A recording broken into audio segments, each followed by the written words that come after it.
Greetings, friends. It's me, Wayman, and having a hard time recording this. I did a bunch of different takes and screwed them all up, but this is like the fourth time. I got questions from two viewers seeking advice on how to go about doing research and whether they've started researching their belief system and asking questions to themselves, or have questions in general about religion and religious studies, how to go about doing it. And hopefully I'm going to give a few tips, save you tons of time and money. To save money, number one, always buy used.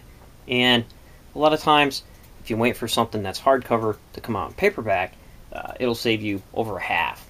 And to me, a book with a little bit of scruffed up a little bit, have a little bit of shelf wear, I don't care about that. Pages are yellow. I care about what's inside. Same words inside an old book as in a new book, unless it's a new edition. But so I'm going to go through and give some tips on what to do and show you some of my books that I've had. Hopefully this won't drag on too long. But number one, always question everything.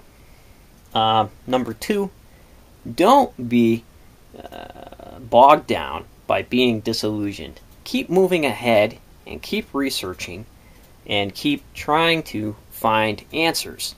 And you will quickly find that there are no answers in religion, just a lot of great ideas and hypotheses on how to view the literature from many different angles. And you can put them all together, and you're basically saying, well, so-and-so says this. On the other hand, when you read it from this point of view, this says this. So there's no real clear answers because it's all open to certain amounts of interpretation based on education, background, worldviews, theological systems, everything.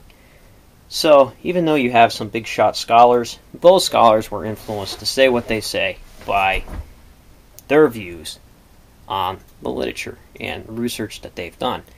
So where do you start? I would start by reading the base literature. Get some really good English translations of the text. So read Old Testament. Read it from, well, who wrote the Old Testament, you think? Well, Hebrews wrote Old Testament, so maybe learn a little bit of Hebrew. And so here, showing on my bookshelf, I have a Jewish Publication Society Hebrew English Tanakh. So you say, well, Wayman, why not read Christian renditions of Hebrew texts? Because you would get a Christian view of Hebrew text simply. So here I got the Tanakh with Jewish commentary. Here is the Jewish Study Bible, because I realized I had tons of books about Christian interpretation of Jewish literature, but I want Jewish interpretation of Jewish literature. So this does that. Gives both the secular view and the theological view of Jewish literature, as Rashi's notes in it. It was a famous, he wrote commentaries on the Jewish literature, Talmud and things like that.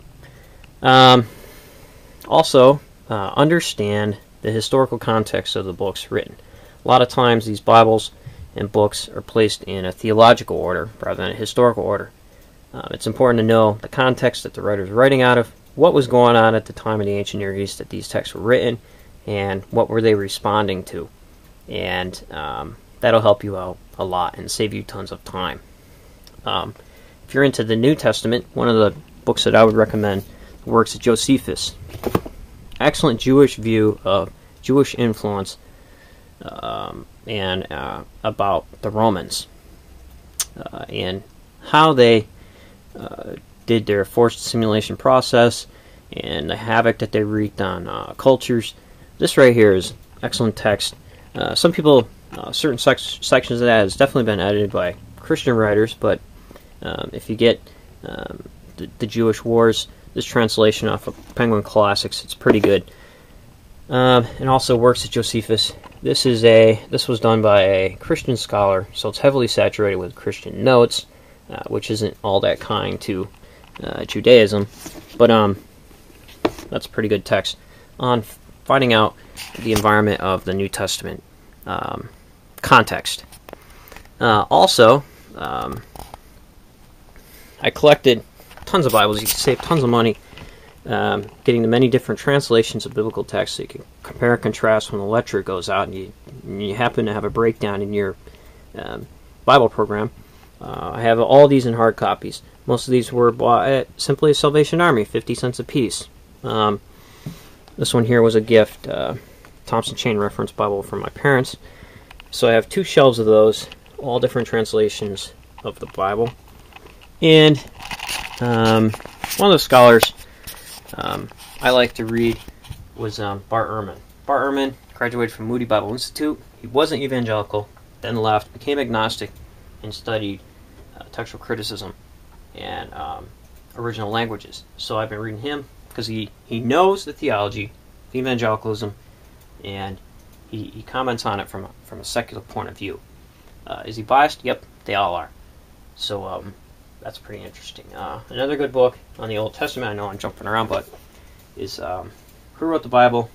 Richard Elliott Friedman. It's a pretty good text. It's what got me thinking. One of the books that got me thinking. Later on Christianity, another book that was very impact the way I thought about it and made me all disillusioned was Who Wrote the New Testament? The Making of the Christian Myth. I can't find it right now, but that's an excellent book. So, then I started reading Power of the Myth, Myths to Live By, stuff by Joseph Campbell. It's a good start on how to apply all the literature. And there's one book here I want to go back to. It's by Abraham Herschel. It's called The Prophets. This was an excellent book on Jewish prophets, and he gets into like the psychology of it too. I'll just quickly, if I can, go to the. There was 2 parts to this book. You know, it's prophecy and inspiration, prophecy and psychosis, prophets through the world, events and experience, religion of sympathy, prophecy and ecstasy, theory of ecstasy. So he gets into the whole concept pretty deeply, and that's a really good text. But so yeah, base literature first, and buy used, and question everything. That's the 3 things. I probably could have said that in 2 minutes, but there you have it. Really quick too, I've been buying up the Anchor Bible commentaries. These are good books by scholars who studied original languages and texts of the ancient Near East. E.A. Spicer done tons of work on ancient Near Eastern literature. Did commentary on Genesis. A lot of these people are looking at original documents in archaeology.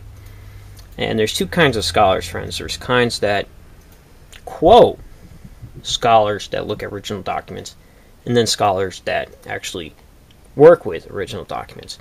And those are the people that you want, the last ones that I mentioned. I'm kind of a guy, because I don't know original languages, I don't have access to everything that they do, so I'm kind of like the guy who quotes authors who look at original documents. But in passing, another good text to get if you're into ancient Near Eastern literature is Ancient Near Eastern Literature Relating to the Old Testament.